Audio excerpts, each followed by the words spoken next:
वीरेंद्र वशिष्ठ जी, कांग्रेस अब कहां खड़ी नजर आ रही है? दिल्ली हाईकोर्ट की इस टिप्पणी के बाद ये बड़ा सेटबैक ना सिर्फ आम आदमी पार्टी के लिए बल्कि पूरे विपक्षी गठबंधन इंडिया के लिए है। चैनल के माध्यम से मैं सबको समझाना और बताना चाहता हूं कि कल जब इस पे डिसीजन आया तो सबसे पहले उन्होंने ये कहा कि इसका कोई भी लेना देना इस जजमेंट का उनकी जमानत से नहीं है।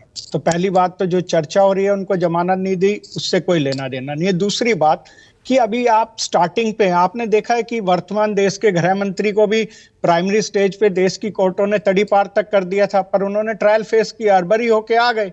ए राजा जी के बारे में कहा गया था और वो जेल में भी रहे और फिर ट्रायल होता है। क्या है कि आरोप लगते हैं, अभी आरोप लगे हैं, आरोपों को सिद्ध करना है।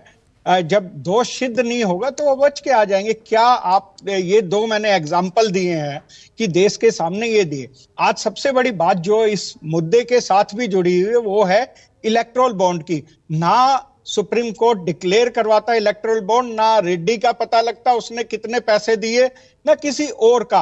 आज देश का सबसे बड़ा, क्यों आप इलेक्टोरल बॉन्ड को आप बीच में ला रहे हैं?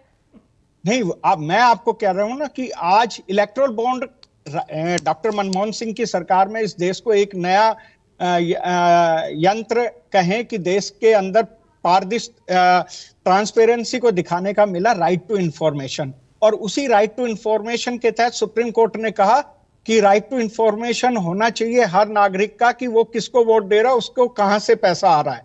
और आज पूरे देश को पता चल चुका है, चुनाव चल रहा है, कि भाजपा के लोगों ने इस देश में एक नई प्रथा की कि चंदा दो धंधा लो, और किस प्रकार से लोगों को बचना है, डराना है, धमकाना है, अपने साथ मिलाना है, उस सब का काम आपको इलेक्टोरल बॉन्ड की जो षड्यंत्र है उससे पता लग गया है। आज देश का और इंडिया अलायंस का सबसे बड़ा मुद्दा यह है कि सारी एजेंसीज को और साथ के साथ किस प्रकार दुरुपयोग किया जाता है। उस समय भी इलेक्शन कमीशन ऑफ इंडिया यही सवाल मैंने पूछा आरबीआई ने, जी से, आप जनता को कैसे समझाएंगे ये बात कि आप सही हैं और वो गलत है? ये गलत है, ये मनी लॉन्ड्रिंग को बढ़ावा देने वाला एक कानून आप बना रहे हो। उस समय के भी लोगों को नहीं सुना गया था वर्तमान की सरकार ने।